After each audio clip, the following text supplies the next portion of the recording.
الحمد لله نحمده ونستعينه ونستغفره ونؤمن به ونتوكل عليه ونعوذ بالله من شرور أنفسنا ومن سيئات أعمالنا من يهده الله فلا مضل له ومن يضلله فلا هادي له ونشهد أن لا إله إلا الله وحده لا شريك له ونشهد أن سيدنا ونبينا ومولانا محمدا عبده ورسوله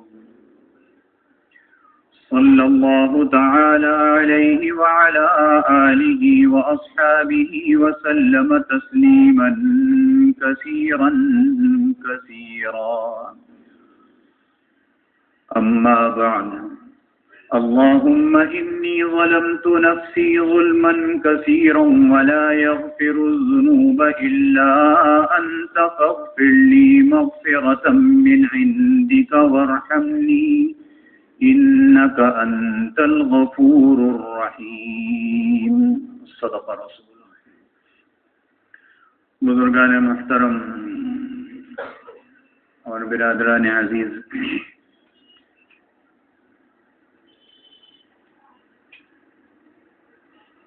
ابھی خطبے میں جو دعا پڑھی ہے یہ عموماً نماز کے آخری قاعدے میں پڑھی جاتی ہے درود شریف کے بعد. اس کی اہمیت یہ ہے کہ حضرت صدیق اکبر رضی اللہ تعالی عنہ نے ایک مرتبہ جناب رسول اللہ صلی اللہ علیہ وسلم سے سوال کیا تھا کہ مجھے کوئی دعا ایسی تعلیم فرمائیے جو خاص ہو. دیکھیے، سوال کرنے والے ہیں افضل الامت، جس سے سوال کیا جا رہا ہے وہ ہیں افضل الانبیاء، اور افضل الامت سیدنا صدیق اکبر رضی اللہ تعالی عنہ سوال کر رہے ہیں کہ مجھے کوئی ایسی دعا بتلائیے جو بہت خاص ہو. خاص کے معنی یہ کہ کسی اور کو نہ بتلائی ہو، آپ مجھے تعلیم فرما دیجیے. اور حضور اقدس صلی اللہ علیہ وسلم نے ان کے اس سوال کے جواب میں یہ دعا تعلیم فرمائی. اور حضور علیہ السلام سے جو کوئی سوال کرتا تھا اس کے جواب میں انہیں جو خاص چیز تعلیم فرمائی جاتی تھی اس میں یہ نہیں ہوتا تھا کہ خاص انہی کے لیے ہے، اس کا نفع اتنا عام رکھا جاتا تھا کہ قیامت تک جتنے مسلمان ہیں سب فائدہ اٹھا لیں. اور اس دعا میں اس بات کا اظہار ہے اللہم انی ظلمت نفسی، اے اللہ میں نے اپنے اوپر، اپنے نفس پر، اپنی جان پر بہت ظلم کیا ہے، بہت ظلم کیا ہے. ظلمن کثیرا، بے انتہا ظلم. ایک تو ہوتا ہے نا ظلم کیا ہے، ایک ہوتا ہے بے انتہا جس کی کوئی حد نہیں ہے. تعلیم کون فرما رہے ہیں؟ جناب رسول اللہ صلی اللہ علیہ وسلم. کس کو تعلیم فرما رہے ہیں؟ حضرت صدیق اکبر رضی اللہ عنہ کو، جن کے جنتی ہونے میں کوئی شبہ نہیں ہے. اللہ کے رسول نے فرمایا نا آپ جنتی ہیں، تو اللہ کے رسول جس کو فرما دیں آپ جنتی ہیں، اس کے جنتی ہونے میں کیا شبہ ہے؟ ان کو تعلیم فرما رہے ہیں کیا کہ اللہ سے یہ بات کو، اے اللہ میں نے اپنے نفس پر ظلم کیا ہے، ظلمن کثیرا، بے انتہا ظلم. وَلَا يَغْفِرُ الذُّنُوبَ، یا بعض احادیث میں آتا ہے وَإِنَّهُ لَا يَغْفِرُ الذُّنُوبَ. اگر آپ اس کو معاف نہیں فرمائیں گے، میرے گناہوں کو بخشیں گے نہیں، کوئی بخش نہیں سکتا. میرے گناہوں کو کوئی بخش نہیں سکتا، الا انت، سوائے آپ کے، فاغفر لی، تو میری مغفرت فرما دیجئے۔ کس کو تعلیم فرما رہا ہے؟ میں بار بار اس لیے کہہ رہا ہوں کہ ہمیں اندازہ ہو کس کو تعلیم فرمایا۔ جناب رسول اللہ صلی اللہ علیہ وسلم نے حضرت صدیق اکبر رضی اللہ عنہ، بات انہی کی چل رہی تھی نا بیانات میں،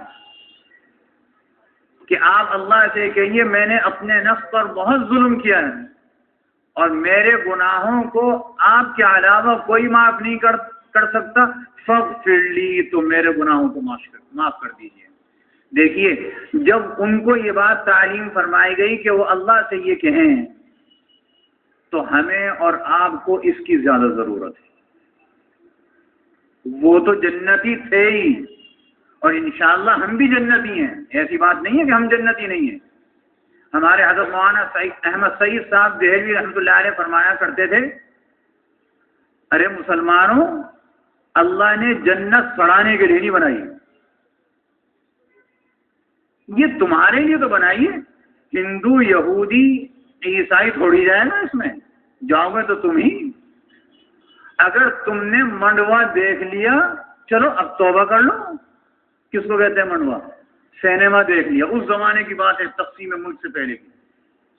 مسلمانوں کو خطاب کرتے ہوئے کہتے تھے اپنی تقریروں میں، اگر تم نے منڈوا دیکھ لیا، مطلب کوئی گناہ کر لیا، سینما دیکھ لیا، تو پھر توبہ کر لو، اللہ جنت میں تو تمہیں ہی بھیجے گا نا، ہندو کو نہیں بھیجے گا۔ فاغفر لی، اے اللہ معاف فرما دیجیے، مغفرۃ من عندک وارحمنی، یہ مغفرت اے اللہ آپ ہی کی طرف سے ہے، وارحمنی، اور مجھ پر رحم بھی فرما دیجیے، بغیر رحم کے مغفرت نہیں۔ مغفرت تو ہوتی تب ہے جب اللہ اپنا فضل و کرم رحم فرمائے، جنت بھی تبھی ہے۔ انک انت الغفور الرحیم، اور بے شک اے اللہ آپ جو ہیں بخشنے والے ہیں، مہربان ہیں، رحم کرنے والے ہیں۔ یہ دعا حضرت صدیق اکبر رضی اللہ عنہ نے جو سوال کیا تھا اس کے جواب میں تعلیم فرمائی، اور حضور علیہ الصلوۃ والسلام نے اس کو نماز میں پڑھنے کا حکم فرمایا انہیں کہ نماز میں پڑھ لیا کرو۔ اگرچہ درود شریف کے بعد کی بہت ساری دعائیں آتی ہیں، رب اجعلنی مقیم الصلاۃ ومن ذریتی ربنا وتقبل دعاء، ربنا اغفر لی ولوالدی وللمؤمنین یوم یقوم الحساب۔ انفرادی نمازوں میں، سنتوں میں، نفلوں میں دونوں پڑھ لی جائیں، دونوں میں سے کوئی ایک پڑھ لی جائے، لیکن اس دعا کی اہمیت بتلا دی کہ کیا اہمیت ہے، اس لیے اپنی نمازوں میں اس کو شامل کر لیا جائے۔ حضرت صدیق اکبر رضی اللہ تعالی عنہ کی سیرت بیان ہو رہی تھی، ان کے حالات بیان ہو رہے تھے، اس لیے خیال آیا کہ یہ دعا بھی بیان کر دی جائے۔ حضرت صدیق اکبر رضی اللہ تعالی عنہ کے ملفوظات بیان ہو رہے تھے۔ فرماتے ہیں کہ ایک مرتبہ ایک شکار آپ کے سامنے لایا گیا تو فرمایا، جب کوئی شکار مارا جاتا ہے یا کوئی درخت کاٹا جاتا ہے تو اس کا سبب یہی ہوتا ہے کہ اس نے اللہ کی تسبیح کو ضائع کر دیا۔ بڑی گہری بات ہے، حدیث میں آتا ہے نا کہ جب ہری ٹہنی اللہ کے ذکر کو چھوڑ دیتی ہے سوکھ جاتی ہے۔ اور صرف یہی نہیں، چلتا ہوا پانی سمندر میں چل رہا ہے، دریا میں چل رہا ہے، یہ چلتا ہوا پانی یا اتنا پانی کہ وہ آپ نے ذخیرہ کر رکھا ہے، اس میں سڑان نہیں ہے، بدبو نہیں آتی، اللہ کے ذکر میں مشغول ہے اس لیے نہیں آتی۔ جہاں اللہ کا ذکر چھوڑا پانی سڑ جاتا ہے۔ کپڑے کے متعلق، کپڑا جب تک اجلا ہے نظافت کے ساتھ ہے، جہاں اس نے اللہ کا ذکر چھوڑا میلا ہونا شروع ہو جاتا ہے۔ تو حضرت صدیق اکبر رضی اللہ عنہ فرماتے ہیں کہ یہ اس کی موت کی وجہ یہ ہے، اس نے اللہ کے ذکر کو چھوڑ دیا۔ موت تو آنی ہے نا بھائی، سب کو آنی ہے، لیکن ایک ایسا انسان جو زندہ ہے اللہ نے اس میں کرنٹ رکھا ہے، روح موجود ہے، چلتا پھرتا ہے، دنیا کے سارے کاروبار کرتا ہے، اپنی ضروریات کو پورا کرتا ہے، لیکن حضور اقدس صلی اللہ علیہ وسلم نے ارشاد فرمایا یہ اللہ کا ذکر نہیں کرتا، اللہ کا ذکر نہیں کرتا۔ ہم کس طریقے سے اپنے اوقات کو ضائع کرتے ہیں؟ مسجد میں آتے ہیں نماز کے لیے نا، سب کی بات نہیں کر رہا، بعض ایسے بھی ہیں مسجد میں نماز کے لیے آئے، اللہ نے توفیق دی، اذان کے وقت پہنچ گئے۔ اب جب اذان کے وقت پہنچ گئے تو عموماً نماز کے لیے مغرب کے علاوہ اذان کے وقت پہنچے تو کافی سارا وقت مسجد میں مل جاتا ہے، کم از کم 15 منٹ تو ملتے ہی ہیں۔ لیکن ایسے بھی لوگ ہیں موجود کہ مسجد میں آتے تو اذان کے وقت ہیں، وضو بھی کر لیا، سب چیز کر لی، لیکن ایک دیوار سے پیچھے آخر میں جا کے کمر لگا کر بیٹھتے ہیں، یا تو موبائل سے کھیلتے ہیں یا وہیں بیٹھے باتیں کرتے رہتے ہیں۔ یہ مسجد میں آنے کی توفیق اللہ نے دی ہے، آپ اپنی کوشش سے نہیں آئیں، ورنہ کتنے لوگ ہیں جو باہر پھرتے ہیں، اذان کی آواز جاتی ہے، کتنے لوگ آ جاتے ہیں۔ ہمارے حضرت حاجی امداد اللہ صاحب مہاجر مکی رحمۃ اللہ علیہ فرمایا کرتے تھے کہ اللہ نے ایک نماز کے بعد دوسری نماز کے لیے مسجد میں آنے کی توفیق عطا فرما دی، یہ اس بات کی علامت ہے پچھلی قبول ہو گئی، جبھی تو مسجد میں آیا ہوں، ورنہ مسجد میں کون آنے دیتا؟ یہ اللہ کی توفیق سے آتے ہیں، میری آپ کی کوئی کوشش نہیں ہے، اللہ دل میں بات ڈالتے ہیں، مسجد میں آ جاتے ہیں۔ بے انتہا اللہ کا شکر ہے، بے انتہا شکر کرنا چاہے نہیں کر سکتے، لیکن جب مسجد میں آ گئے تو اللہ نے جب آنے کی توفیق دے دی تو یہ تھوڑا سا وقت جو ہے اس کو کارآمد بنا لیا جائے۔ مسجد میں آئے، اذان نماز میں جماعت میں 10 منٹ ہیں، 5 منٹ ہیں، یا تو 2-4 رکعت پڑھ لیں، پڑھ لی، وقت بچا، کچھ اللہ کا ذکر کر لیں، کچھ نہیں اپنے ہی مطلب کی بات کریں، استغفر اللہ، ہمارا مطلب ہے نا، استغفر اللہ کہنے سے اللہ کی شان نہیں بڑھے گی، ہماری مغفرت کا سبب بنے گا، یہی کہنے ہیں۔ کوئی اللہ کا نام ہی اپنی زبان سے کہہ لے، قرآن مجید پڑھنا آتا ہے، جتنا آتا ہے جہاں سے آتا ہے وہی بیٹھ کے پڑھ لے، لیکن ہم ہیں کہ ہم اپنے اوقات کو اس طریقے سے ضائع کرتے ہیں کہ الامانہ حفیظ، اللہ اس سے مامون فرمائے۔ کیسے اپنے اوقات کو ضائع کرتے ہیں؟ اللہ نے توفیق دی، احساس نہیں ہے، مسجد میں بیٹھے ہوئے، اچھا پھر مسجد میں بیٹھ کے جب موبائل سے بات کر رہے ہیں تو اتنی بھی تو توفیق نہیں ہے اس موبائل کو آف کر دیں نماز کے لیے۔ ایک ہی موبائل، ایک ہی اس کی گھنٹی روزانہ ہر نماز میں اسی وقت بجتی ہے جس وقت کل بجی تھی۔ آپ مسجدوں میں دیکھ لیجئے، کیا ہمیں اس کا احساس نہیں ہوتا؟ وہ کتنی دفعہ جیب میں ہاتھ ڈال کے بند کرتا ہے، آپ کو کیا پتا چلا کہ میں نے عمل کثیر کر لیا؟ عمل کثیر سے نماز فاسد ہو جاتی ہے۔ کتنی دفعہ عمل کثیر کرا آپ نے وہ گنتی تھوڑی کری، اور کچھ نہیں عمل کثیر نہ بھی ہو، اس کی جب گھنٹی بجی اور اس کو بند کرنے کے لیے آنکھیں بند ہیں، جیب میں ہاتھ ڈالا ہوا ہے، ذہن تو بڑھ گیا نا۔ جب ذہن بٹا تو جو اللہ کے سامنے ہم راز و نیاز کی بات کر رہے ہیں اس میں کتنا دل لگے گا؟ پہلے ہی ہماری نمازیں ایسی ہیں، ایک امام صاحب نے 4 رکعت کی 3 رکعت پڑھا دی، یہ ہماری اپنی نمازوں کا حال بتلا رہا ہوں، سلام پھیر دیا،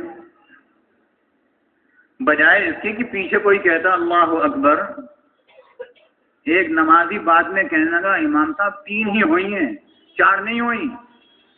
انہوں نے کہا جی کیسے؟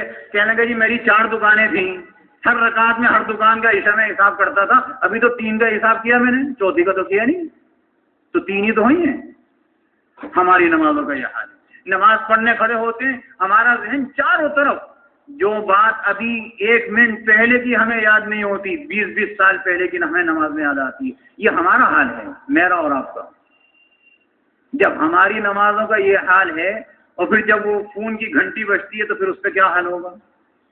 بھائی تھوڑا سا سوچئے۔ جب مسجد میں آ گئے اللہ سے تعلق قائم کرنے کے لیے تو باہر کا تعلق ختم کر دیجئے، اس کو سوچنا چاہیے تھوڑا سا۔ اللہ کی تسبیح کو ضائع نہیں کرنا چاہیے. ہاں تو میں نے عرض کیا کہ وہ بیٹھا ہوا مسجد میں وقت خراب کرتا ہے. حضور اقدس صلی اللہ علیہ وسلم نے ارشاد فرمایا سارے کام کرتا ہے لیکن زندہ انسان ہے, لیکن وہ اللہ کا ذکر نہیں کرتا.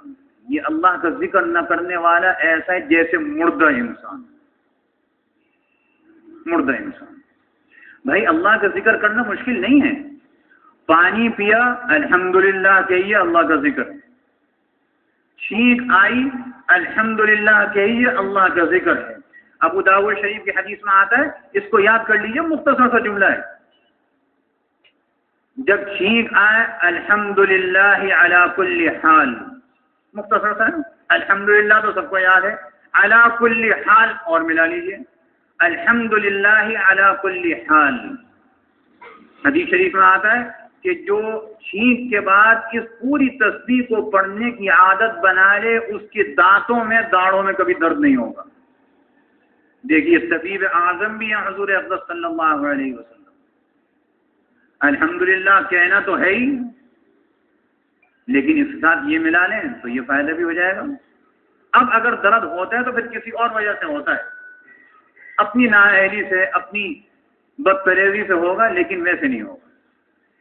کتنی ساری چیزیں. چھینک آئی الحمدللہ کہا, اب اس نے اتنی آواز سے کہا کہ دوسرے نے سن لیا کہ اس نے الحمدللہ کہا. ہم اس کو جانتے ہیں یا نہیں جانتے؟ جواب میں کہیں یرحمک اللہ, اللہ تجھ پر رحم کرے. اور جس نے یرحمک اللہ کہا اس نے اتنی آواز سے کہا کہ جتنا الحمدللہ کہنے والے کی کان تک پہنچ گیا. اب اس کے اوپر واجب ہے کہ وہ کہے یہدیکم ویصلح بالکم, اللہ تیری اصلاح کرے, تجھے ہدایت دے. کیسی عجیب دعا ہے نا.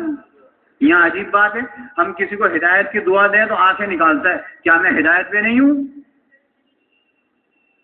اللہ کے رسول نے امت کو بتلایا اللہ کی طرف سے کہ ہر نماز میں اہدنا الصراط المستقیم پڑھا کرو سورہ فاتحہ میں. کیا مطلب ہے اس کا؟ اے اللہ ہم سب کو ہدایت دے دے. ہدایت کے تو ہم محتاج ہیں, مرتے دم تک محتاج ہیں, جب تک جان نہ نکلے جب تک محتاج ہیں. ابھی ہم اللہ کا شکر ہے اس کا کلمہ پڑھتے ہیں, نہ معلوم ہمارا کل کو کیا حال ہو, اس لیے ہدایت کی دعا بتلائی گئی. ہدایت مانگتے رہنا چاہیے, اللہ سے اس کی نعمت مانگتے رہنی چاہیے.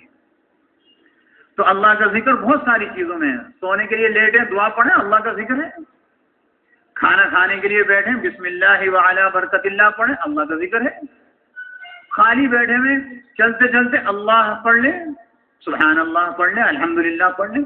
اس میں نہ تو پیسہ خرچ ہوتا ہے نہ جان خرچ ہوتی, کچھ بھی خرچ نہیں ہوتا, صرف تھوڑی سی زبان ہلانی پڑتی ہے بس. اللہ مجھ سے میں سب کو یہ توفیق عطا فرما دیں. حضرت صدیق اکبر رضی اللہ عنہ فرماتے ہیں, ان کا معمول بتلاتے ہیں, بسا اوقات اونٹ پر سوار ہوتے اور اونٹ کی مہار گر جاتی تو اونٹ کو بٹھلا کر اترتے اور مہار کو خود اٹھاتے. لوگ کہتے کہ حضرت آپ نے ہمیں کیوں نہ حکم دیا, ہم اٹھا دیتے. تو فرماتے کہ میرے حبیب صلی اللہ علیہ وسلم نے مجھے حکم دیا کہ کسی انسان سے کچھ سوال نہ کیا کرو.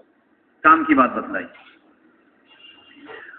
حضرت عبداللہ ابن حکیم رضی اللہ عنہ فرماتے ہیں کہ ایک روز حضرت صدیق اکبر رضی اللہ عنہ نے خطبہ پڑھا جس میں حسب یہ ارشادات اس میں فرمائے, اے لوگو میں تم کو وصیت کرتا ہوں کہ اللہ سے ڈرو اور اللہ کی تعریف ایسی کرو جس کا وہ مستحق ہے, اور امید و خوف دونوں کو ملحوظ رکھو. اللہ سے ڈرتے بھی رہو, اللہ سے امید بھی لگا کے رکھو. اور دعا مانگنے کے ساتھ الحاف بھی اختیار کرو. کیا مطلب الحاف کا؟ مطلب یہ اتنے الحاح و زاری کے ساتھ چمٹ کر دعا مانگو کہ اللہ آپ دیں گے تب ہٹوں گا. ایک فقیر جب مانگتا ہے کیسے چمٹ جاتا ہے نا, جان چھڑانی مشکل ہو جاتی ہے. اس طریقے سے دعا مانگا کرو. دیکھو اللہ رب العزت نے حضرت زکریا علیہ السلام اور ان کے گھر والوں کی تعریف میں فرمایا, انہم کانوا یسارعون فی الخیرات وَيَدْعُونَنَا رَغَبًا وَرَهَبًا وَكَانُوا لَنَا خَاشِعِينَ. ایسے خشوع و خضوع کے ساتھ دعا فرماتے ہیں.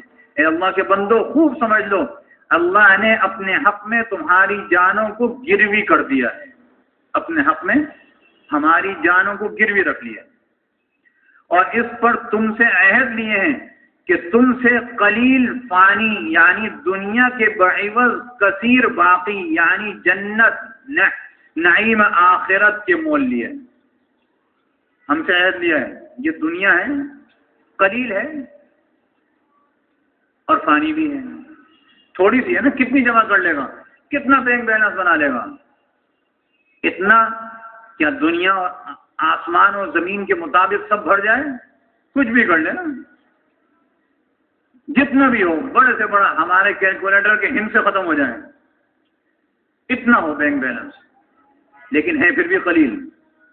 قلیل اس لیے بھی ہے کہ جس وقت آنکھ بند ہوتی ہے ختم، بس جہاں حالت نظر شروع ہوئی ہم وصیت بھی نہیں کر سکتے اس میں، ہم یہ بھی نہیں کر سکتے کہ ہم سوچ رہے ہیں کہ اب جو بیماری آئی ہے میں تو مر جاؤں گا اس میں، لاؤ اپنے مال میں سے آدھا حصہ میں اللہ کی راہ میں خرچ کر دوں، کسی مسجد میں دے دوں، کسی مدرسے میں دے دوں، کوئی کنواں بنوا دوں، کوئی رفائی کام کر لوں، کوئی ہسپتال بنوا لوں، شرعی اجازت نہیں ہے، کام تو نیک کر رہا تھا نا، کیوں اجازت نہیں ہے؟ اس لیے اجازت نہیں ہے کہ اب جو یہ تھوڑی دیر کے بعد اس کے جسم سے کرنٹ نکل جائے گا یہ مر جائے گا، یہ بیماری تو ایسی شروع ہوئی ہے نا، کرنٹ نکل جائے گا، جہاں یہ بیماری عالم نزع کی شروع ہوئی اب اس کا تعلق اس مال سے ختم، اب یہ اس کا تھوڑی ہے، یہ تو اس کے ورثہ کا ہے، یہ اس کا مالک ہی نہیں ہے، جس چیز کا مالک نہیں ہے اس میں تصرف کیسے کر سکتے ہیں؟ جو مالک ہے وہ جانے، اس کا کام جانے، اس لیے اس کی ممانعت آئی ہے۔ تو دنیا قلیل ہے، چاہے کتنی جمع کر لے، اور فانی ہے، ختم ہونے والی ہے، ہمیشہ نہیں رہے گی، اور فرمایا کہ وہ جنت جو ہمیشہ کی ہے اور کثیر بھی ہے اور باقی بھی رہنے والی ہے، کبھی ختم نہیں ہوگی۔ حدیث شریف میں آتا ہے جب جنتی جنت میں اور دوزخی دوزخ میں چلے جائیں گے، ایک مینڈھا لایا جائے گا درمیان میں، جنتیوں کو بھی بلایا جائے گا جنت کے دروازے پر، دوزخیوں کو بھی بلایا جائے گا دوزخ کے دروازوں پر، اور اس مینڈھے کو سامنے کیا جائے گا، ہر ایک سے پوچھا جائے گا اسے جانتے ہو؟ مجھ سمیت ہر آدمی جانتا ہوگا اسے، کہے گا یہ تو موت ہے۔ اللہ فرمائے گا اچھا، سب کے سامنے اس کو ذبح کر دیا جائے گا، جب ذبح کر دیا جائے گا جنتیوں سے کہا جائے گا جاؤ ہمیشہ ہمیشہ کے لیے جنت میں رہو، دوزخیوں سے کہا جائے گا جاؤ ہمیشہ ہمیشہ کے لیے دوزخ میں رہو، موت تو کبھی نہیں آنی، ہمیشہ کی ہے، جنت کی نعمت ہمیشہ کی ہے، اس لیے اس کا خیال کرنا چاہیے۔ باقی انشاءاللہ آئندہ جمعہ عرض کیا جائے گا۔ اللہ رب العزت ہم سب کو عمل کی توفیق عطا فرمائیں۔ وآخر دعوانا الحمدللہ رب العالمین۔ سنت پڑھ لی۔